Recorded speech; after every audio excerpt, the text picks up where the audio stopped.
the damage done to Western culture by lefty political correctness. That is a response to a speech by a man who loves Donald Trump and thinks that white people are genetically superior to everybody else, thinks that they are creators and conquerors. So that's where we are now. That's a tweet to the programme. I play you a speech by a Nazi, and you still say, oh, political correctness is responsible for all of this. Political correctness made it unacceptable for you to stand up in public and praise Hitler, to employ words that Hitler employed. Political correctness, or as I prefer to call it, manners for thick people. Political correctness made it unacceptable to do these things in public. The point it massively missed was that people were still nursing these ancient hatreds in private. What is it about Donald Trump that has made them think they can come out into the open again?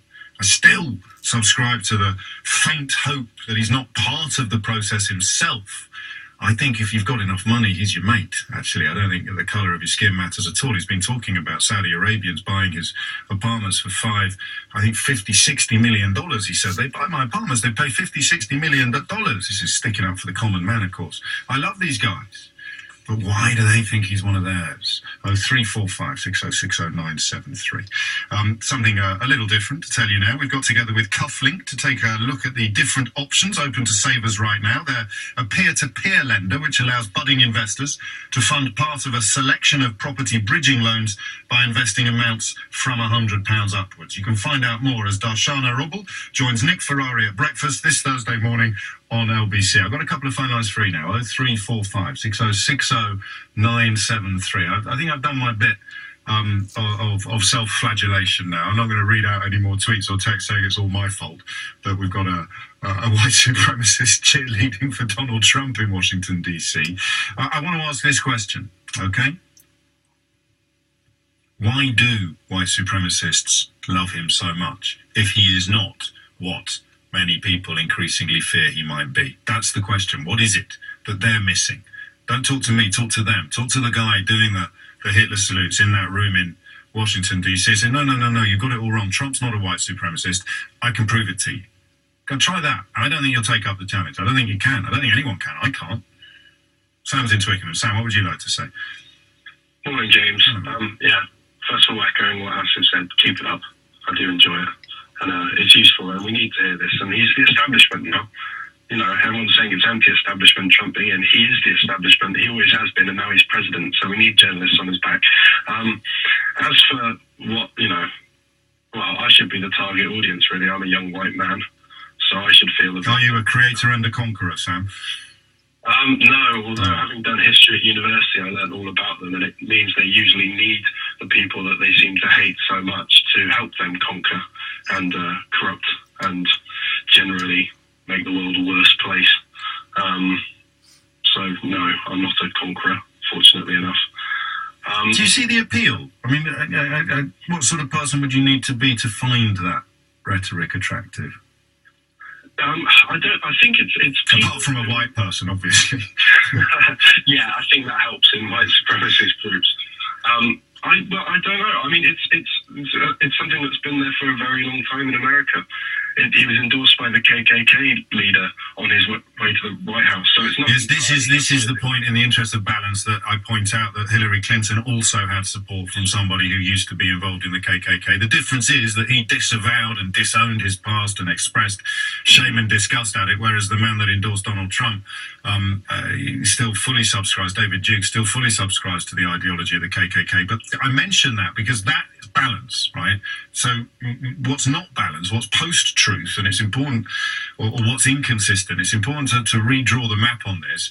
You say he was endorsed by David Duke. My timeline fills up with people quoting all these far-right websites saying, yes, but Hillary Clinton, she was endorsed by this guy. I Google that guy. Turns out he was in the KKK and has never stopped apologising or expressing shame at the path he went down to end up in it. And yet they still see that as a cancelling out. So Donald Trump, it doesn't matter that he was endorsed by the KKK, because Hillary Clinton was endorsed by someone who absolutely despises the KKK but was once in it. Well, it's just circular arguments, yes, basically. But, and it's what helps fuel these things. It is a sort of... I'm not going to say ignorance, because that has annoyed a lot of people, is, these people are just ignorant. And well, then we're doing it both. Again, in the interest of balance, your man in New York there just said we were all thick. We're all not very bright. Because he knows a German word. Yeah, well, I think he's been testing his German. I think, some of these people, I'm going to say it, some of them are stupid. It is fairly stupid to think that white people are, in any way superior to any other race. That is a stupid thing to believe, but there's a reason that people believe it, and it's not the fault of lefties and liberals. Globalization has moved past these people, and they want to pin it on someone else.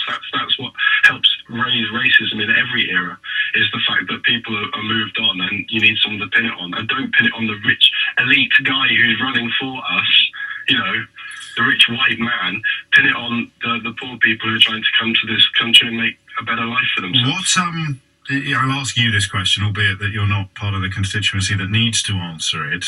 Why do you think supporters of white supremacy think Trump is one of them? Because a lot of supporters of Trump say he is. So, but that's a circular argument. What's he done that gives them succor? What's he done that gives them the confidence to say that there is a white supremacist in the White House? One of our guys is there. We're back. It depends. So if you start with, if we're talking about the media, a lot of the right-wing media in America has supported Trump for a lot of this and has just talked about him constantly in Fox News. And I think it's sort of like, it's like a trickle-down effect in a way.